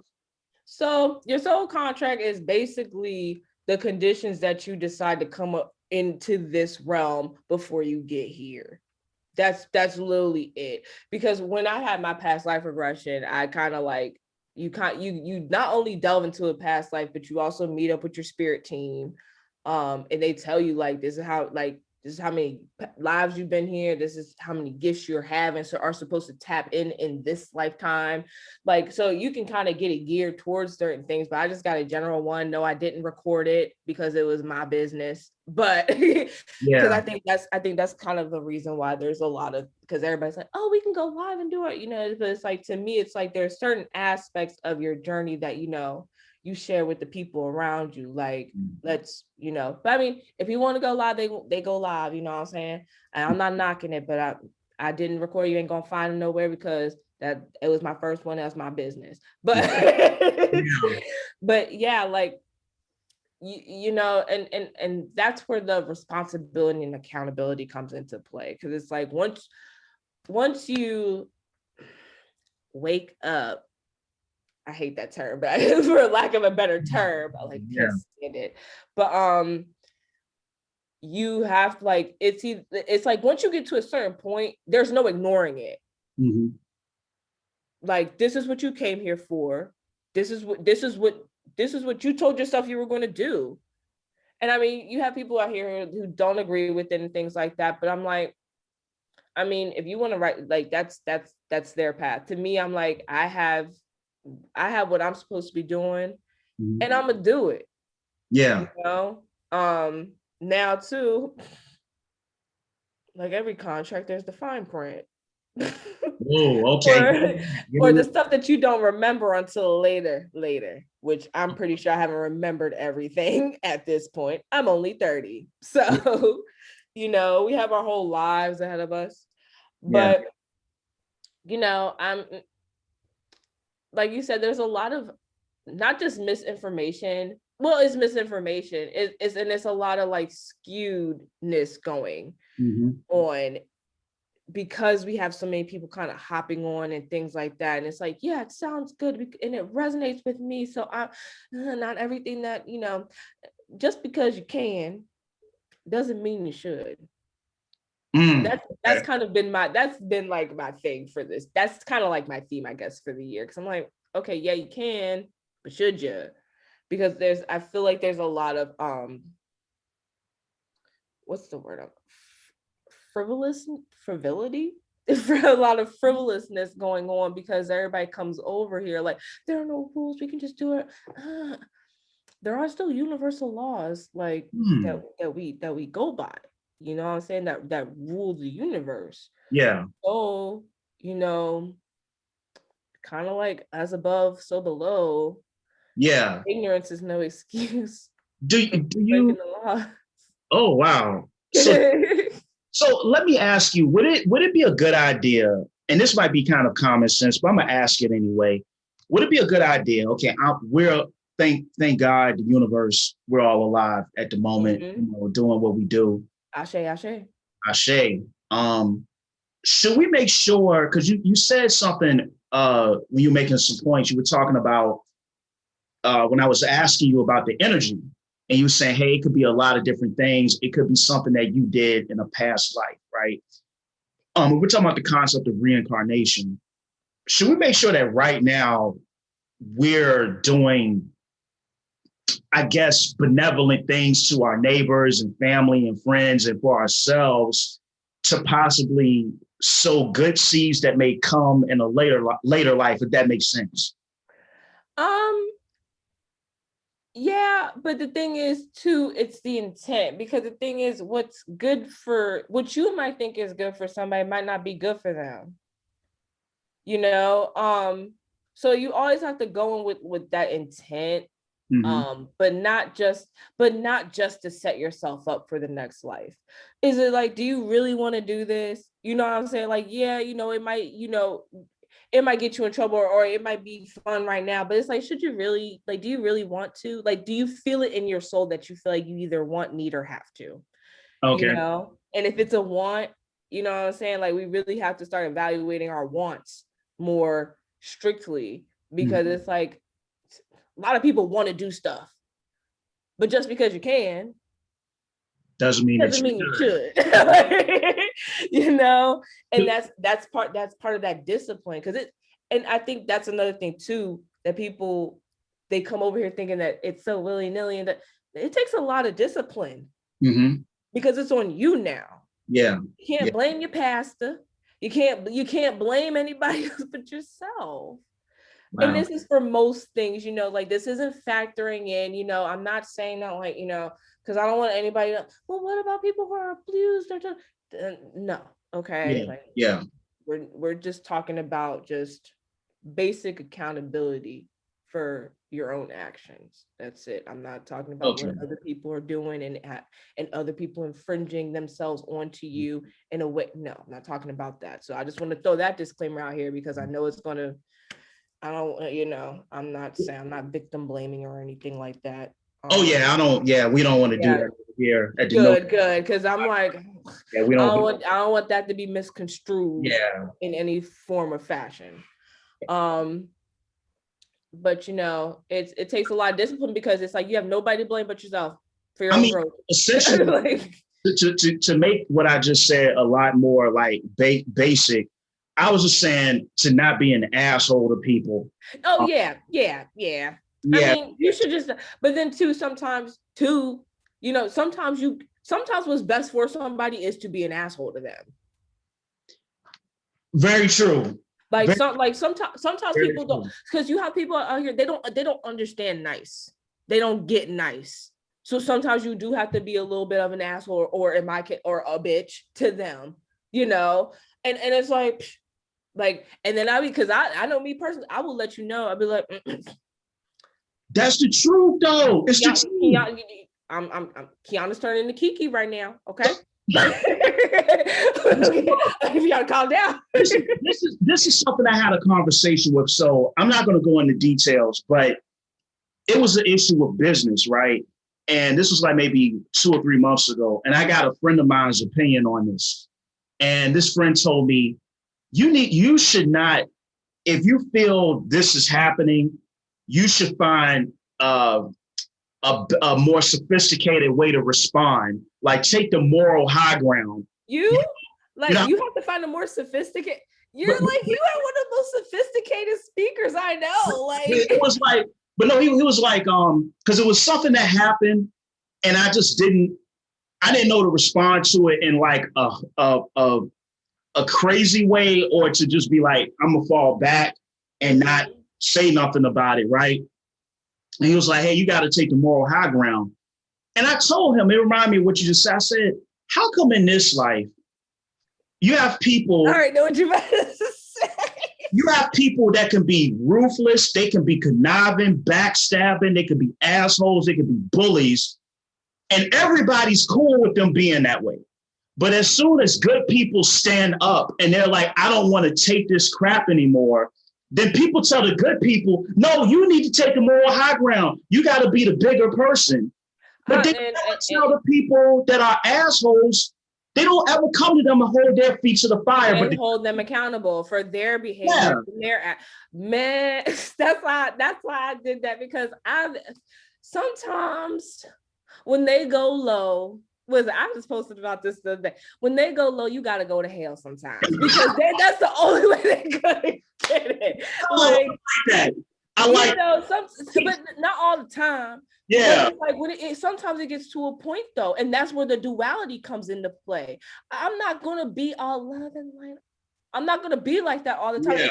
It doesn't, like, I can't function like that. Sorry. Like, matter of fact, I'm not sorry about it. I'm not, because we have our own personalities, we have our own quirks and things like that. At the same time, it's like, we're all grown. If I don't have to deal with you, then we don't have to deal with each other. And if we do have to deal with each other because of the setting that we're in, you can be cordial just like I can be cordial. It's not being fake. We're doing what we need to do.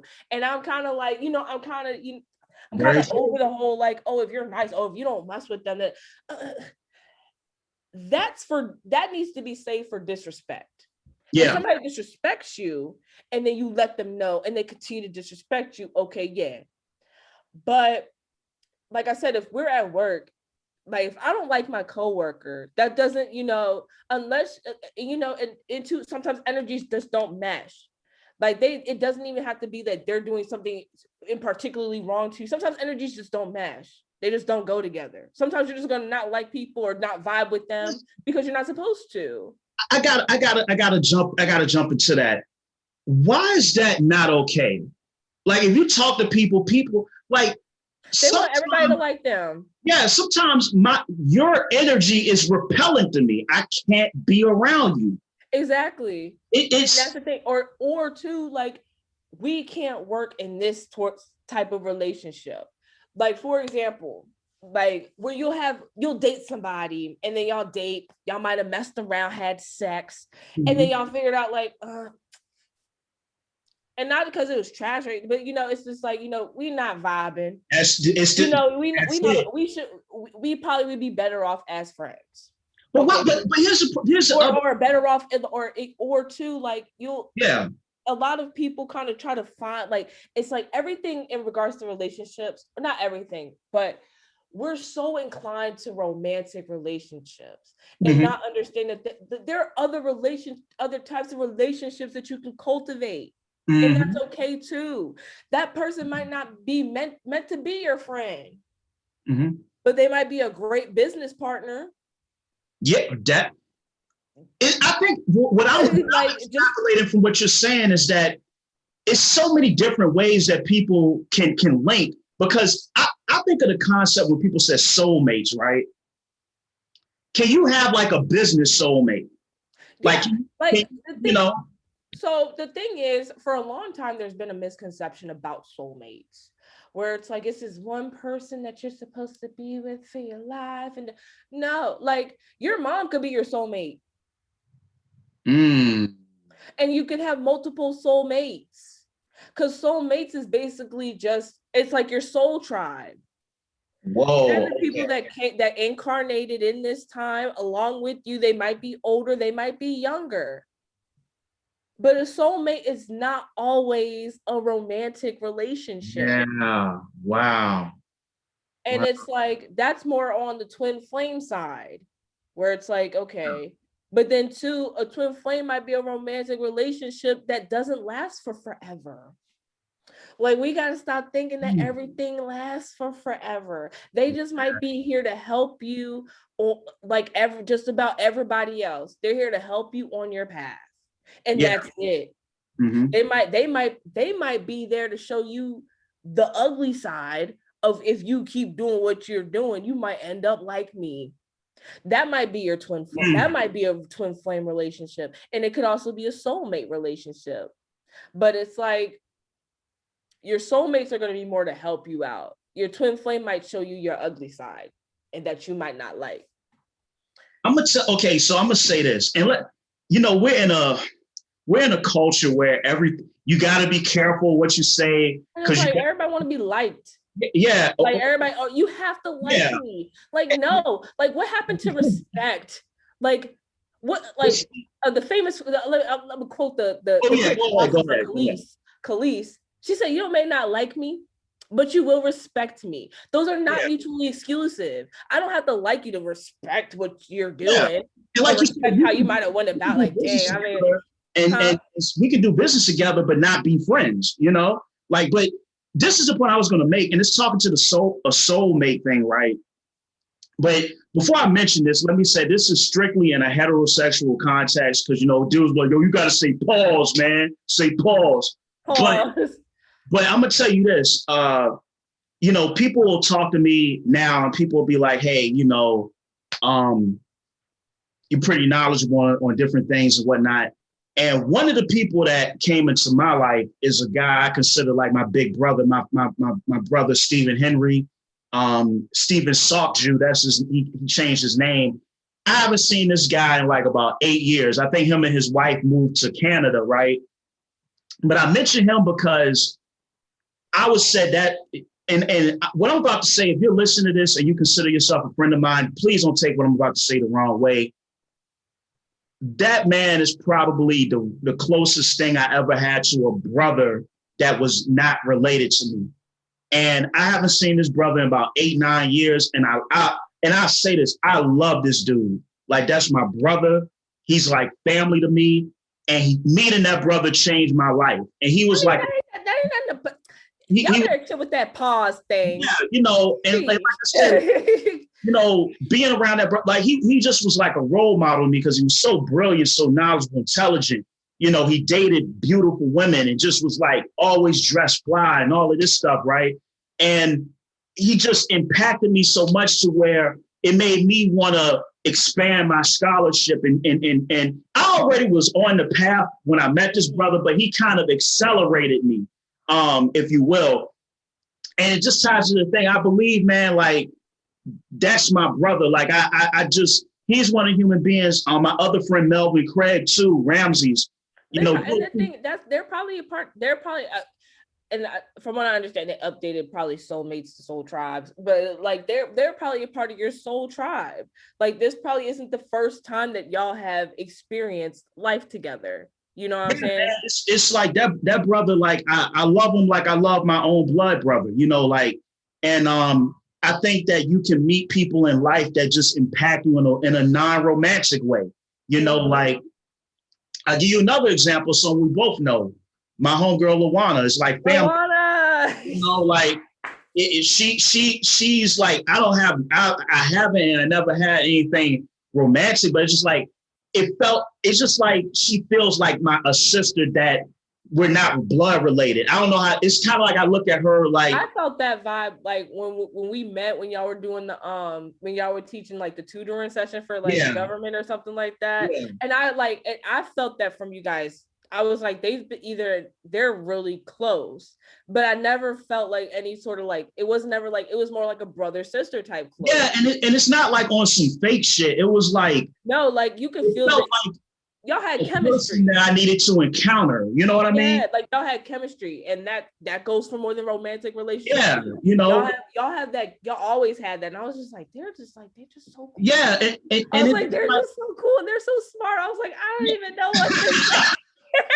Because I'm little old freshman in college. Yeah, but but it's to your point. You meet people. But I want to kind of slide into something, a little bit more controversial. Our good brother Derek Jackson, the dating guru. He recently has found out that he's cheated on his wife with not one, but two different mistresses. They're on And the third now. You ain't here? What'd you say? I said they're on the third now. You ain't here? Oh, no, I didn't hear there was a third. So three women that he stepped out on his wife with. And I went back and looked at some of his videos, and he's given a lot of women advice on dating and whatnot. So I want to put it out there. First, what's your opinion on Derek Jackson? Did you ever follow any of his videos? I will say, oh, sorry. Well, I was going to say this. First question is, well, let's do this. We're going to stick with the first question first. Yeah. On the second one. So what was your opinion on him? Did you ever follow him? When I was younger, I did. I'm not even gonna hold y'all. Cause I was like, oh, you know, this sounds good. And I started listening to him and I was just like I'm watching the videos and I'm like, energy. I'm like, something off with this. Something off with him. Like, this doesn't seem sincere. Like, it just seems like he's just talking. Like, almost kind of like he's just holding up the camera just to watch himself talk because he looks good. So I was just like, whatever. I gave him a couple chances, and then I ended up following another guy on YouTube, and then because this was like after, like, so I had cut Derek Jackson off. I was like, whatever, I'm not listening to this guy. Like, because I was, like I said, it didn't seem sincere, you know. I was just like, whatever.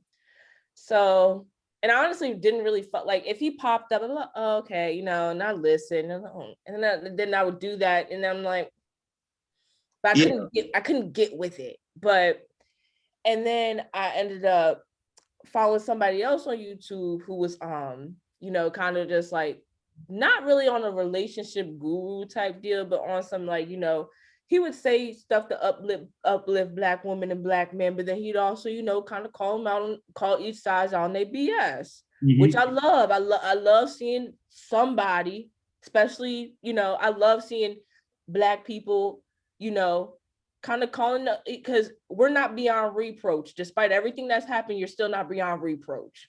So I like it. I like getting to see different people's perspectives, especially when they're talking about, like, if they're a man, they're not just talking about Black women this and women this and women, la, la, la, la. And I just like with women. I like seeing a woman who's not just like Black man this, da, da, da, da. Like, I like the balance, because like you can't have, like, you're not gonna have one without the other. And the thing is, it's like, you know, both sides, you know, we did what we have to do, but that still doesn't negate the effects of what happened. Yes. And I think that's good. I think that people, it's like whenever I like, because I'll watch the guys that talk about Black women, just like I watch the spectrum, I guess you would say. And I'm just like, whenever I see somebody who's like super, I guess they're calling them red pillars now, I guess, but super red pill. Wow, I wasn't even gonna go that bag. Keep up, man, because they be switching up these group names so quick. So I be trying to keep up to see what people calling themselves. But like I'll see them, and then I'm just like, okay, well, I mean, we're kind of like totally like, you know, it doesn't seem like it's always just like blah rah rah Black women, blah blah blah women, blah, blah. And it's like, I mean, we're not. From what I've seen, it doesn't seem like it's a lot of factoring. It's not a lot of accountability. Same thing when I'll see, like, I guess, like, I don't even know how to put them, like the super feminists, but it's like men this, Black man, blah, blah. And it's like, okay, well, I mean, where's the like, I'm looking for accountability on those on the further aspect of the spectrum, and then you'll find those people in the middle. You know what I'm saying? That, you know, like I said, they'll take accountability for, you know, me as a Black man, I do see this, I have seen this, da da da da da, and, you know, and so I like that.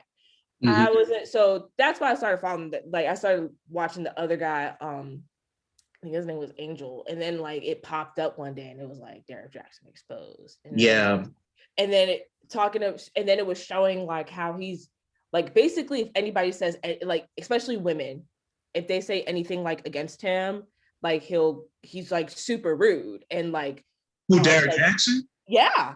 Like okay. he's cussed out like other women in the comments, like of it, because like just for just not agreeing with him or questioning him about something. So I was like, oh, glad I stopped watching him.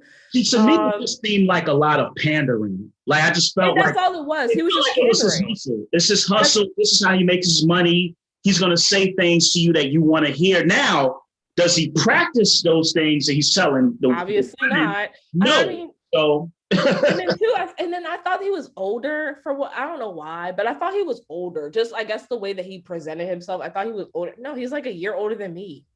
So it's like you haven't really, like, what have you really gone through? And you were married for how long? And then it looks like you've been with this girl for how long? So it's like, I mean, how much real relationship experience do you have outside of like sneaking other women around behind your girlfriend slash fiance slash wife's back? Why is this the first time we see your wife on camera? From the videos I've seen, I've never seen his wife on camera. Yeah, I didn't know he was married. And honestly, I didn't think that he dated, like I didn't think he dated Black women, to be honest. Like really? Nothing wrong with it, but I just didn't think he did. Because so I was shocked that he was married, and then I was shocked it was a Black woman. I was like, oh wow, okay. It also struck me as weird that he always did all his videos in the car, like by himself. Yeah, like, and shot a video in the car. Yeah, like, why are you in the car all the time? You ain't that damn busy. Yeah. Unless you in truck or something. You know what it is? It's a lot of different issues going on. But yeah, I've heard about the red pill community. And I think what it is that we have, and I always tell people, don't just look at what's in front of you. Think about the deeper factors of what's going on. Because what I tell people, when you look at Black men and Black women, what's been one of the goals since we came to this country to always keep us at odds with one another. Mm-hmm. But, you know, and to me, you know, I've seen some of the red pill stuff, and some of the things they bring up, like they talk about like marital laws being against men and stuff with sexual accusations and all this stuff. But I would say like 90% of that stuff is really just hatred towards women. A lot of it, when you listen to what they're talking about. Yeah. And they're using that to justify them hating. Like the thing is, if you don't like Black women, just say you don't like Black women and go. Like, we don't got time for this.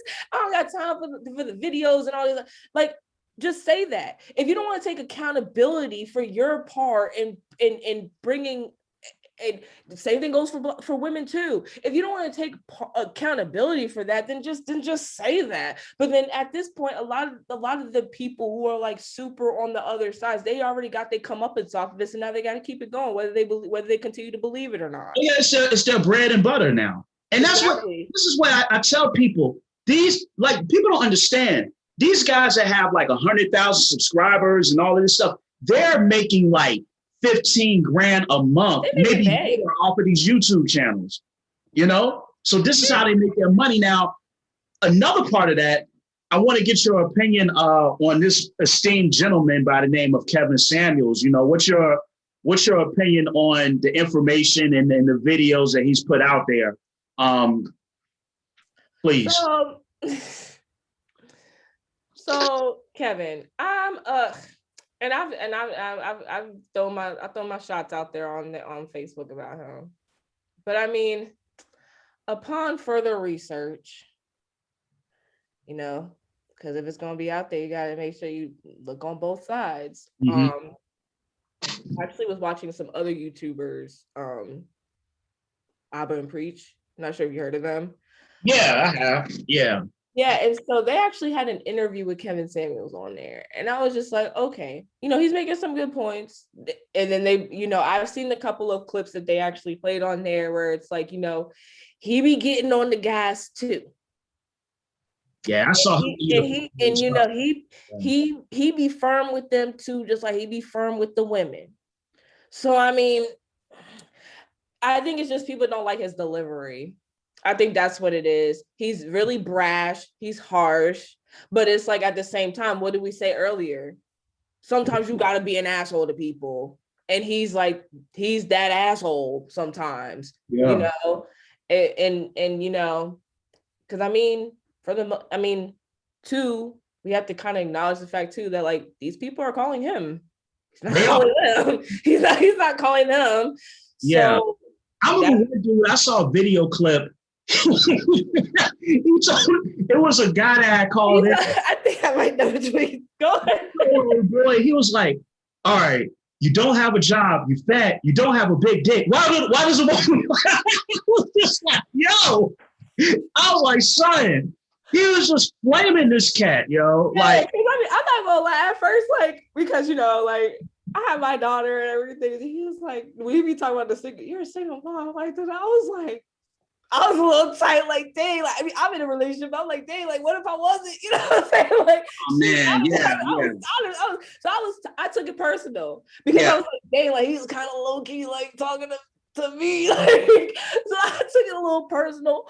But so of course, I was talking out of emotion at first. I'm like, yeah, my girls, I don't pop. But then, like I said, it kept coming up. So I was like, well, let me just kind of, go on here and see what this guy's saying. Yeah. Let me see, because then I've also had guys that are like, he's helped me out in my life and done it. And I'm like, okay, well, let me just, let me see one about a guy and just see if he acts the same way. And I mean, granted, I haven't gone through all his videos and stuff, so I'm not sure. But I mean, from the videos that I've seen with some, like the little bit that I've seen, so I say research, but it wasn't really research. I just watched a couple of videos. So let me calm down. Yeah. Because but let me ask you this: what do you think about? He is with men as he is with women. Oh, very much so. But I guess my other really quick, because he always talks about the concept of like being a high value man, right? And that guy makes over six figures and all of this stuff. Mm-hmm. And I understand that concept, but then I also realize that if you look at Black families for the majority of our time, like, after slavery, it was a lot of blue collar men that held our families together. Like you look at your grandfathers and your great uncles, these guys, they worked in factories. They did kind of a lot of, tough manual work. And I guess my point being is that ultimately this road of dating, being high value or being this, where is this leading us to? Is this going to lead us to a place where we're producing healthy families to rear children and build community? Or is this just about being flashy and trying to pull as many women as you can?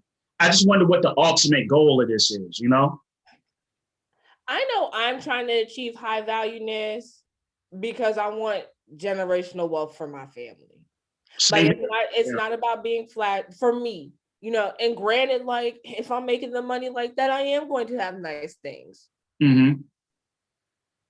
Like, just because I'm spiritual does not negate the fact that there are certain things that, I like. I like quality things, mm-hmm. So that's just how I am. I guess that's my Capricorn. Yeah. So it's like, I mean, I guess it really all depends on what you plan on doing when you get to the figures of being considered high value. Because they say, it's like people, the Bible says, for the love of money is the root of all evil. A lot of people leave the love part out, but it's for the love of money. For the love of money is the root of all evil. So it's like, just because people like money is going to amplify what was already there.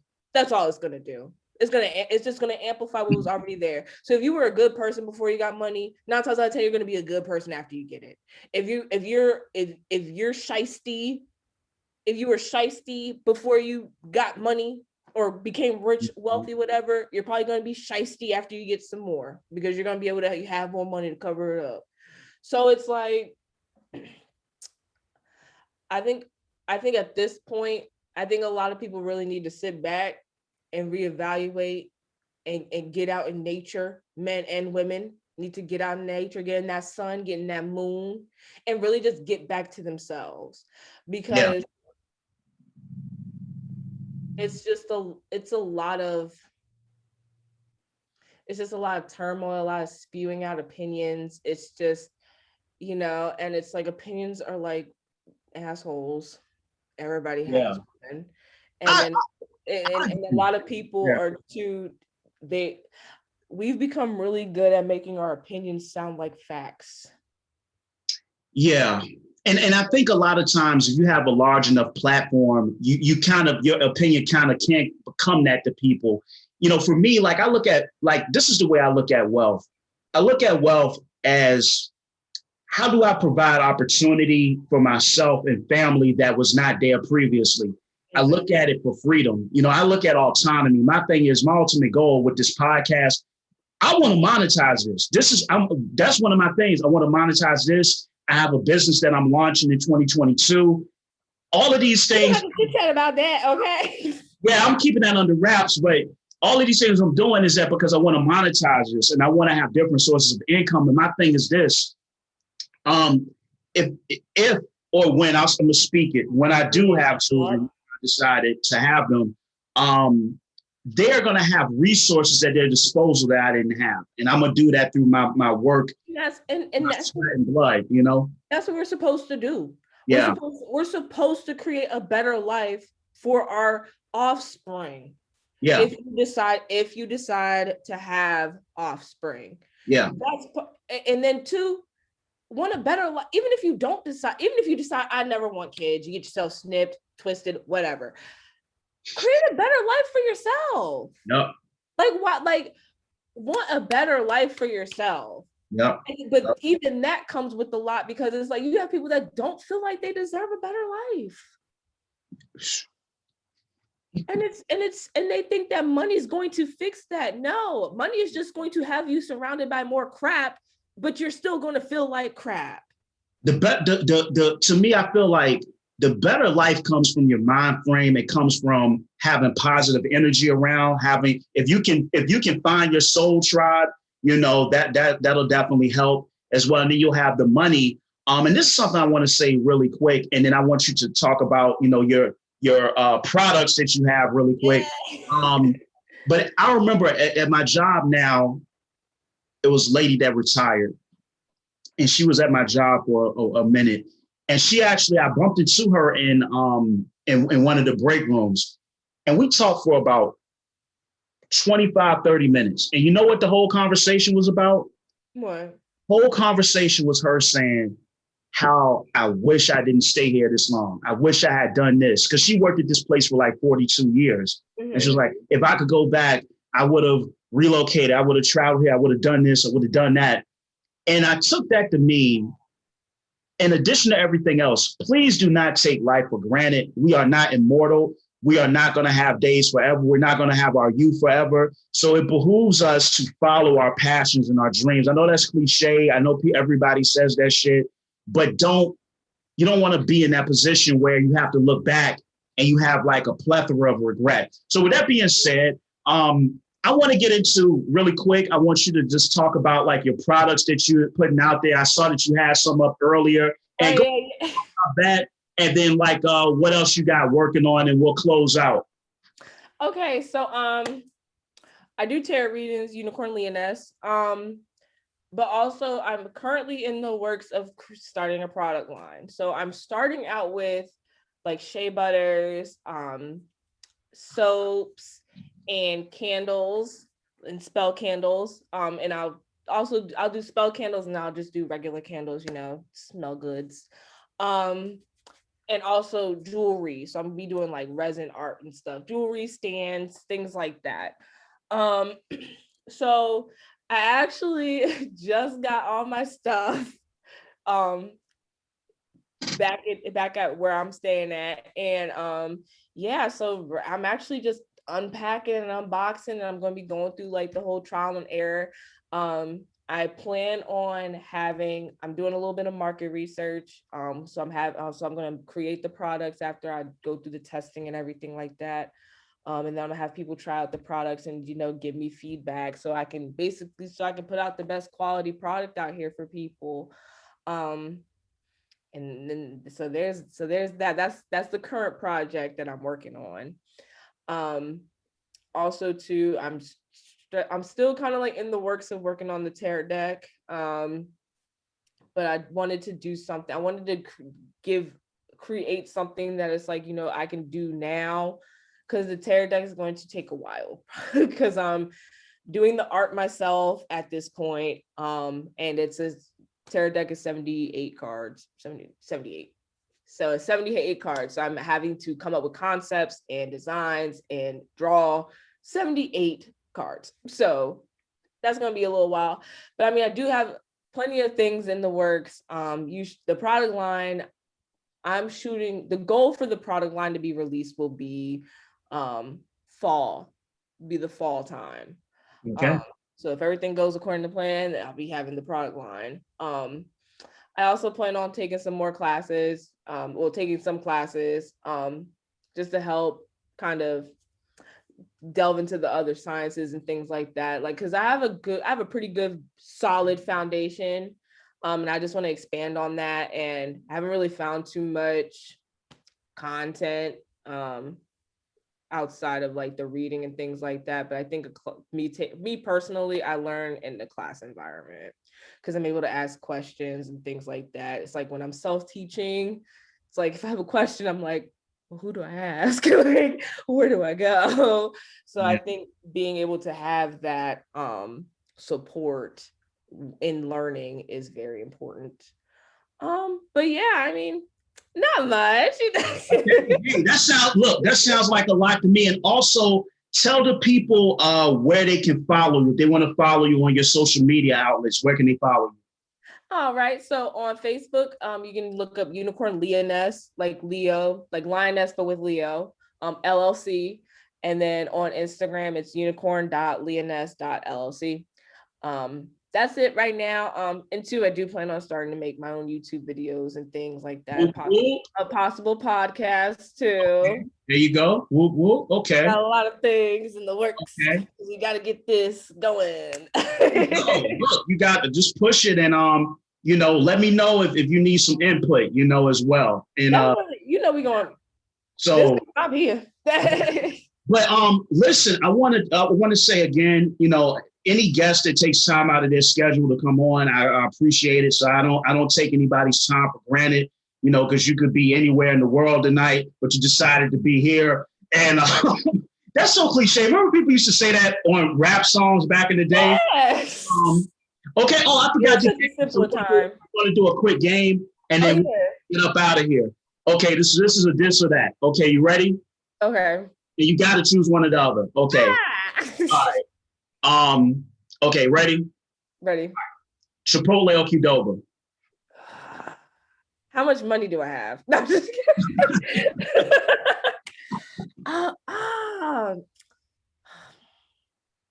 Chipotle. Okay. Jay-Z or Nas? Don't do that to me. Pick one. You got to go one or the other.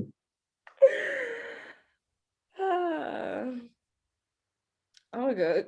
Oh, really? You really did that? Look, you gotta pick one or the other. What? See, I'm not good at this because I'm gonna be like, so what's my mood? Like, because I like. Okay, let's say this. You're in a good mood. You're in a good mood. Okay, so I'm not like feeling woke, like or anything like that. Your regular day. You're in a good. Vibing. Okay. Jay-Z. I'll do Jay-Z. Okay. Okay. The Color Purple or the 5 Heartbeats? Oh man. I'm probably gonna get revoked from this, but I haven't seen The Color Purple, so I'm gonna go with the 5 Heartbeats. Oh, okay. Hey, it's no problem with that. This question's for the ladies. Michael Ealy or Morris Chestnut. Not that I care, but it's some for the ladies. Morris. Okay. I mean, the chocolate. he got them eyes. They're both handsome men. Okay. But Morris. Okay, so this one's for the fellas. Megan Good or Carrie Hilson? I say Megan. Okay, Megan. Okay. I like Megan. I think she's pretty. Carrie's pretty. I mean, they're both pretty. Okay. You got okay. Red Man or Method Man? Oh, come on. You got to pick one or the other. Method Man. Okay. And then this is the last one. This one is for best zodiac sign. Taurus or Taurus? You got to pick one of them. You gotta pick one. Oh wait, where are they placed at? Okay. Where they placed that? But that was the game, and I want to thank you again for coming on. And once again, make sure just shout out your social media handles again. On Facebook pages, Unicorn Leoness LLC, and on Instagram it's unicorn.leoness.llc. That's Leo, not lion. So it's Leoness, not lioness. There you go. Lion. Okay, gotcha. Well, listen, deep, super duper deep. Thanks for coming on. And my name is Hoyku Timmons. And look, so I have a brand new Instagram page. It's _NoTruthsBarred. So make sure you follow me on there because I'm gonna be doing a lot of new cool stuff. Also, make sure you follow the Hoyku Timmons page. It's HOYC_KWAKU_TIMMONS. Also, please make sure you subscribe to the YouTube channel. Please, that's like what I'm really pushing right now. So make sure you subscribe to the YouTube channel. This podcast will be available on YouTube. There'll be some cool clips coming from it as well. And I thank you guys deeply for tuning in to a brand new episode of No Truths Barred. Once again, I love y'all. Thank you, Kiana, for coming on. Take care. Much love and peace. Peace.